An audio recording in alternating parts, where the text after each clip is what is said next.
We are going to start with the concept of deflationary gap. What is deflationary gap? Because we have already discussed the problem of deficient demand. Okay. So whenever we measure the problem of deficient demand, extent of deficient demand, that is deflationary gap. So how do we, define it? Deflationary gap is the shortfall in AD required to maintain full employment equilibrium in the economy. Every economy wants to maintain equilibrium at full employment.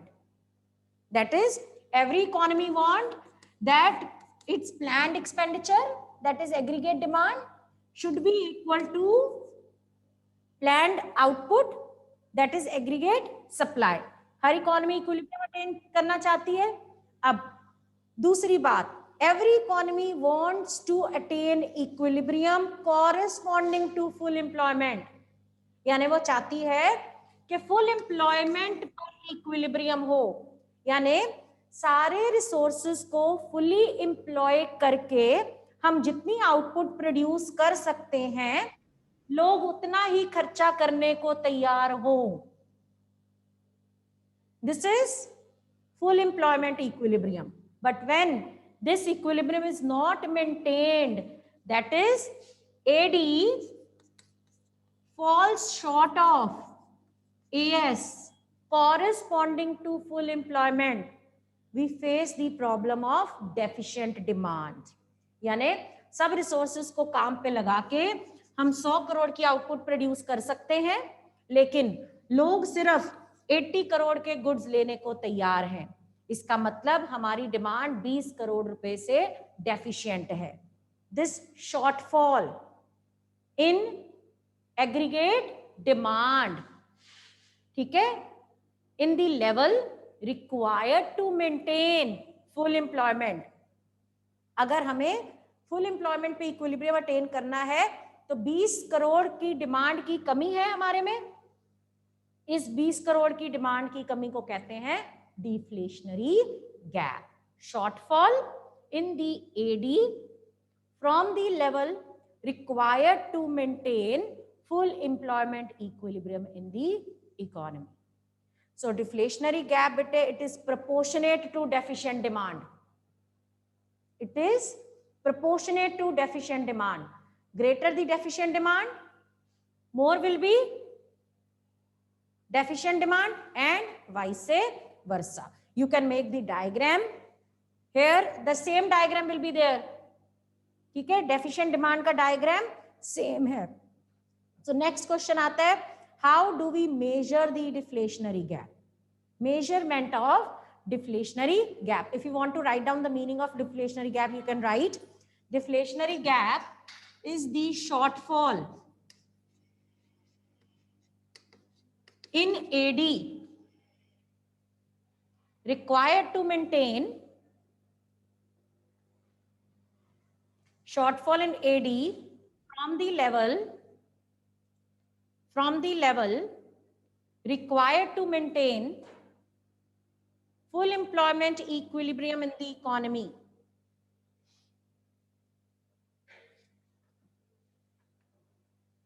Deflationary gap is proportionate to deficient demand.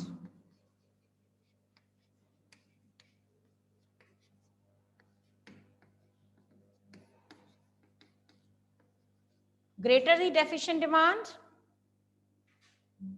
greater the deflationary gap. Greater the deficient demand, greater the deflationary gap, and vice versa. And vice versa.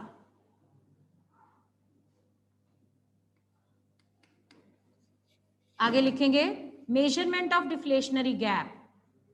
Measurement of deflationary gap. It is measured It is measured as the difference between required AD, desired AD कर लो, या required या desired AD. It is calculated as या measured as the difference between desired AD corresponding to full employment and planned AD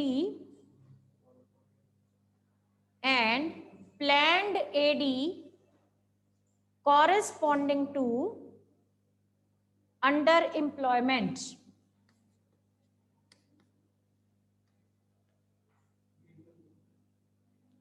So deflationary gap, ठीक है. देखो मैंने क्या कहा, क्या कैसे मेजर करेंगे. अभी मैंने आपको बोला आप चाहते क्या हो, लोग कितना डिमांड करें, 100, उससे क्या होगी, full employment. So this is required AD corresponding to full employment. लेकिन लोग कितना प्लान कर रहे हैं खर्चने का, 80. This is what, planned AD corresponding to under employment. So कितने का गैप है, 20 रुपीज का. ये गैप कैसे मेजर किया, it is the difference between desired AD corresponding to full employment. उसको मैं ADF लिख दूं, AD corresponding to full employment. और ये क्या है, planned AD corresponding to underemployment. तो मैं इसको ADU लिख देती हूं. तो हमारी इक्वेशन क्या बनेगी, deflationary gap is equal to ADF minus ADU. ठीक है. उसके बाद बेटे ये डायग्राम बनेगा, this diagram is same as that of deficient demand. So you can leave space and do it afterwards. ठीक है. उसके बाद causes of deficient demand, causes of deficient demand oblique deflationary gap. Causes of deficient demand oblique deflationary gap. चाहे deficient demand के कारण पूछे जाए, चाहे डिफ्लेशनरी गैप के कारण. Okay, let's come to the point. Causes of deficient demand. हमारी economy में डेफिशिएंट डिमांड चल रही है, यानी डिफ्लेशनरी गैप की प्रॉब्लम हम फेस कर रहे हैं. ठीक है. ये प्रॉब्लम का रीजन क्या है, what is the reason behind it. ठीक है. इसकी मैं एक आपको एग्जांपल देती हूँ. बेटे हमने आपके मार्क्स, पोटेंशियल मार्क्स लगाए कि आपके मार्क्स आएंगे 95%, लेकिन आपके मार्क्स आ रहे हैं 85%. सो आपके एक्चुअल मार्क्स डिजायर्ड मार्क्स से कम है. क्यों कम है, क्योंकि आपके मार्क्स किससे बने, English, accountancy, business studies, economics, maths या कंप्यूटर. आपके या तो इन सब सब्जेक्ट्स में मार्क्स कम है, या किसी एक या दो या तीन सब्जेक्ट्स में मार्क्स कम है. तो वो कारण बना आपके मार्क्स कम आने का. ठीक है. तो here the economy is facing the problem of deficient demand. This problem means AD less than AS corresponding to full employment. यही प्रॉब्लम है ना. That is, people are planning to spend less. What does people expenditure comprises of? C plus I plus G plus X minus M. ये है ना. तो AD क्यों कम है, हो सकता है personal expenditure low, people are spending less, households are spending less because of low MPC. Because of low MPC. There was a news in the newspaper a few days earlier. I told you also कि Q1 of the year में people are being cautious of spending. Lockdown का effect है कि लोग इतना खर्चा नहीं कर रहे. अगर हम इसको प्रीवियस ईयर्स के साथ कंपेयर करें तो people are being cautious. Obviously हो सकता है कल को फिर से लॉकडाउन लग जाए, हमारा कल को फिर से काम बंद हो जाए, हमारी सोर्स ऑफ इनकम बंद हो जाएगी. तो आज हम खर्चा कम कर रहे हैं, तो उसके कारण क्या, जब सी कम हो जाएगा तो एडी कम हो जाएगा, and there will arise the problem of deficient demand. Okay बेटे, डिमांड की खर्चा कम कर रहे हो ना। डेफिशिएंट डिमांड कब आ रहा है? When people are planning to spend less. अगर आप सब खर्चा ज्यादा करोगे तो आउटपुट ज्यादा प्रोड्यूस होगी, तो सबको काम मिल जाएगा। ठीक है, डेफिशिएंट डिमांड सॉल्व हो जाएगी। लेकिन अभी तो डेफिशिएंट डिमांड एग्जिस्ट कर रही है ना, you are planning to spend less, we are analysing the causes behind it. Why are you planning to spend less? Why the aggregate planned expenditure, that is aggregate demand, is less? So either personal consumption expenditure is less or investment expenditure is less. China में आज बात करें, China में investment कम हो रही है because of low business expectations. China के लोगों को लग रहा है पता नहीं हमसे लोग इंपोर्ट करेंगे कि नहीं करेंगे। ठीक है, जब लो बिजनेस एक्सपेक्टेशंस हैं तो उस केस में बेटे बिजनेस चलता है सेंटीमेंट से। If the entrepreneurs are feeling कि people will demand, he will produce more, he will make investment. On the other hand if he feels कि people are not willing to spend, profit नहीं आएगा, तो वो investment भी कम कर देगा। तो हो सकता है इन्वेस्टमेंट कम मैंने कहा ना टोटल मार्क्स क्यों कम आए, हो सकता है इंग्लिश के कम हो सकता है मैथ्स के कम हो सकता है दोनों के कम हो। फिर government expenditure might also be less. आजकल ये एक्सपेंडिचर बढ़ा हुआ है, अगर हम इंडिया से रिलेट करें, that day only government announced a hefty package of I guess 60 lakh crore rupees. ठीक है, सो लेकिन अगर गवर्नमेंट का एक्सपेंडिचर कम हुआ है तो प्लान्ड एक्सपेंडिचर कम होगा। एक्चुअली ये चीजों को कंपेंसेट करने के लिए गवर्नमेंट ने खर्चा बढ़ाया। Do you realise planned expenditure की कमी हुई है हमारी इकोनॉमी में। हाउस होल्ड नहीं खर्च रहे, प्राइवेट एंटरप्रेन्योर्स नहीं खर्च रहे, तो उसको ऑफसेट करने के लिए, उनकी इनकम बढ़ाने के लिए गवर्नमेंट ने स्पेंड करना शुरू कर दिया। ठीक है, सो हमारा जी कंपोनेंट कम हो सकता है जिस कारण से डेफिशिएंट डिमांड कम हो सकती है। देन एक्सपोर्ट्स में भी लेस। लॉकडाउन में एक्सपोर्ट्स की कमी रही, सारा ट्रांसपोर्टेशन बंद रहा, एक्सपोर्ट नहीं हो पाए, जिस कारण से एडी में कमी आई, जिस कारण से इकोनॉमी में डेफिशिएंट डिमांड की प्रॉब्लम आई। देन इंपोर्ट्स में भी high, we may be importing more from other countries. जब हम दूसरी कंट्री से बेटे इंपोर्ट ज्यादा करेंगे तो हमारी डोमेस्टिक गुड्स की डिमांड कम हो जाएगी ना, ये माइनस में जा रहा है ना। तो जब ये बढ़ रहा है, ठीक है, तो क्या होगा, हम इनडिसिप्लिन के टोटल मार्क्स में से इनडिसिप्लिन मार्क्स के मार्क्स माइनस कर देते हैं, तो इसके मार्क्स अगर आपको ज्यादा मिले हुए हैं तो आपका टोटल कम हो जाएगा ना, ज्यादा इनडिसिप्लिन किया हुआ है तो। ठीक है, so these are the causes of deficient demand और डिफ्लेशनरी गैप। लिख लो number 1, reduction in private consumption expenditure. Be fast. Number 1, reduction in private consumption expenditure, bracket में लिख लो सी। This causes a serious deficiency in AD. This causes a serious deficiency in AD. Private consumption expenditure may be less due to low MPC. Private consumption expenditure may be less due to low MPC. Number 2, reduction in investment expenditure. Reduction in investment expenditure, bracket में I. Any reduction in investment expenditure implies reduction in AD. Any reduction in investment expenditure implies reduction in AD. Investment expenditure may decline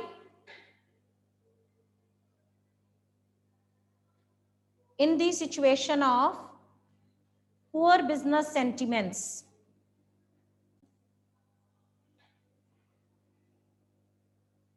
Third cause, reduction in government expenditure, investment. Fourth cause is reduction in exports. Fifth reason is increase in imports. Next is consequences of deficient demand. तो बेटे ऐसी economy जिसमें deficient demand या deflationary gap की situation exist कर रही है, उसके क्या कॉन्सिक्वेंसेस हैं, ठीक है। सो पहले आप समझ लीजिए बेटे, जब aggregate demand when it fails to catch up with the full utilisation of resources, आपका जो प्लान्ड एक्सपेंडिचर है that is not sufficient to bring about full employment, full utilization of all the resources in the economy. What will happen? Producers will build up inventory stock beyond what they desire. Full employment maintain करने के लिए you need to produce 100 crore worth of goods and services. ठीक है, this is AS corresponding to full employment. If you want to fully utilize your resources, these are the resources of the economy. You people, these benches, these fans, all these are resources. In order to fully utilize these resources, ठीक है, I have to produce goods worth or goods and services worth 100 crore. But you people are planning to spend only 80 crore.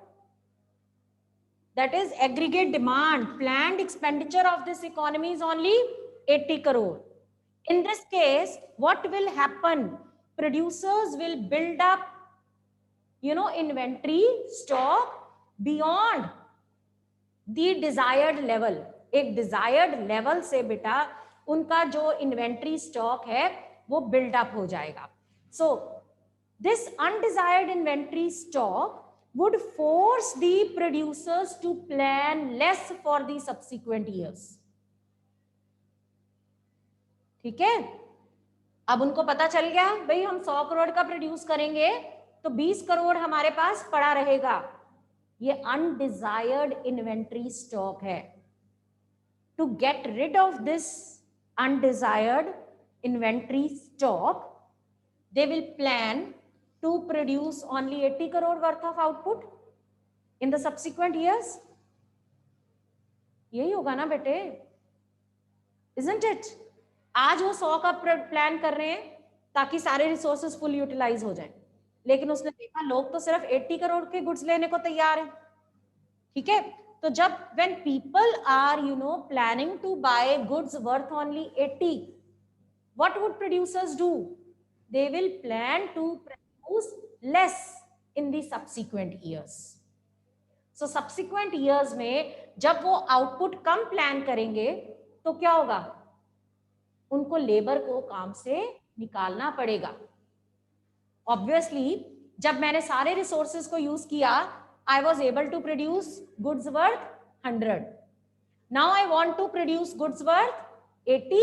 सो मेरे को ये resources काम पे नहीं चाहिए. अब these will be rendered unemployed. ठीक है, सो बेटे जब एडी में कमी, एएस में कमी आ जाएगी. अब पिछले साल कितना प्लान कर रहे थे? 100 का आउटपुट. इस साल कितने का प्लान कर रहे हैं? 80 का. So reduction in as implies reduction in income. Planned output is always equal to income. जितने की आउटपुट जनरेट होगी उतने की ही इनकम भी जनरेट होगी. जब बेटे इसमें रिडक्शन आएगी एग्रीगेट सप्लाई में, तो इनकम और एम्प्लॉयमेंट में भी कमी आएगी. इसका मतलब डेफिशिएंट डिमांड की जो सिचुएशन है, it will lead the economy, it will drive the economy towards the low level of income, low level of output, low level of employment.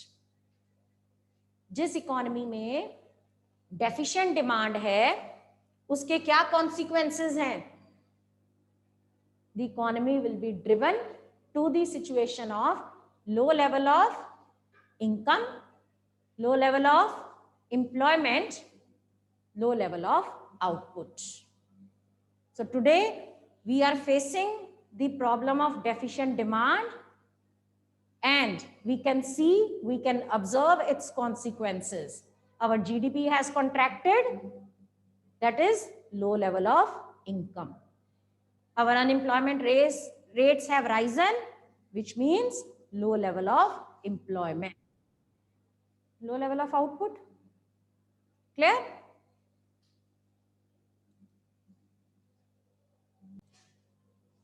Okay. Let's start. Next problem of excess demand. Excess demand की problem कौन सी होती है? It's opposite to deficient demand. Excess demand वो economy face करती है जो over full employment पे equilibrium attain करती है. ठीक है, ये वो सिचुएशन है वेयर एडी, एग्रीगेट डिमांड और planned expenditure of the people is greater than AS corresponding to full employment. आप सबको फुल एम्प्लॉय कर दिया. This is economy. These are the resources of the economy. By fully utilizing all the resources, producers are able to produce goods worth 100 crore. People are planning to spend 120 crore. सबको काम पे लगा के भी 100 करोड़ की output produce हो रही है. लोग 120 करोड़ की खर्चने को तैयार हैं. This situation is called as excess demand. A situation where AD is greater than AS corresponding to full employment. ठीक है, so लिख लीजिए. Excess demand refers to a situation when AD is in excess of AS corresponding to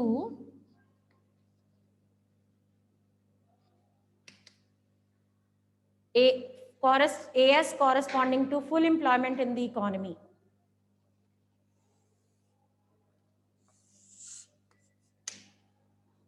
ये लिख लो. excess demand is equal to AD greater than AS corresponding to full employment. इसका diagram बनाएंगे बेटे. बहुत ध्यान से देखना है, साथ साथ बनाना है. एक्सिस बना लीजिए. X axis, Y axis. X axis पर we are taking level of income and employment. On Y axis we are taking AD oblique AS. So as is our standard practice, first of all we make 45 degrees line, that is AS curve.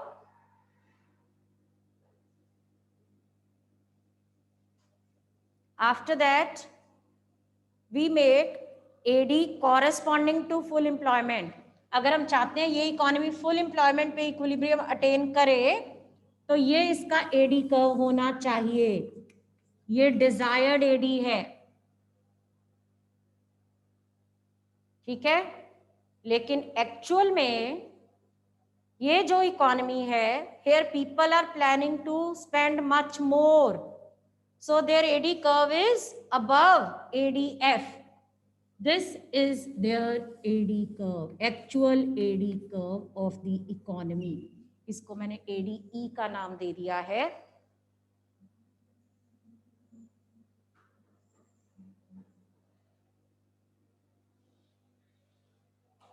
So full employment equilibrium is maintained at point, say, F.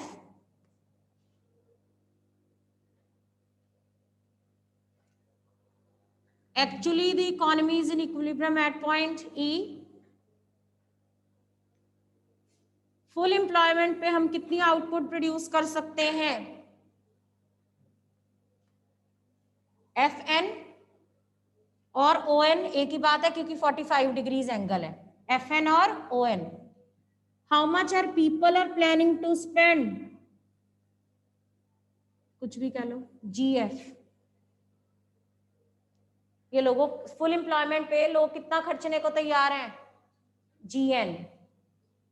लेकिन output हम कितनी, we can produce output worth only FN, क्योंकि इसके बाद हमारे पास resources ही नहीं है. जब फुली यूटिलाइज कर दिए और कहां से लाएंगे? सबको मैंने, सारे बेंचेस काम पे लगे हैं, सारी ट्यूबलाइट, सारे फैन, सारे ह्यूमन रिसोर्सेज काम पे लगे हैं. आप सब 100 करोड़ की आउटपुट प्रोड्यूस कर सकते हो, ठीक है, ये 100 करोड़ की आउटपुट है, लेकिन टोटल आपका खर्चा मिला के देखा तो आप कहते हो भाई हमने तो 120 खर्चना है. This is the situation of excess demand in the economy. This GF refers to excess demand. ठीक है, बुलेट्स में एक्सप्लेनेशन लिख लेंगे. ADF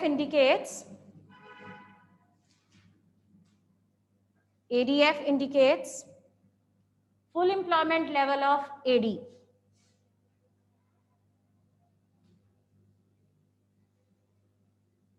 ADE is planned aggregate expenditure. Equilibrium is struck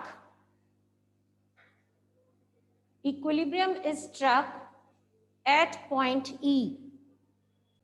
GN and EN. The difference between GN and EN is excess demand equal to GE. Right? Clear हो गया diagram?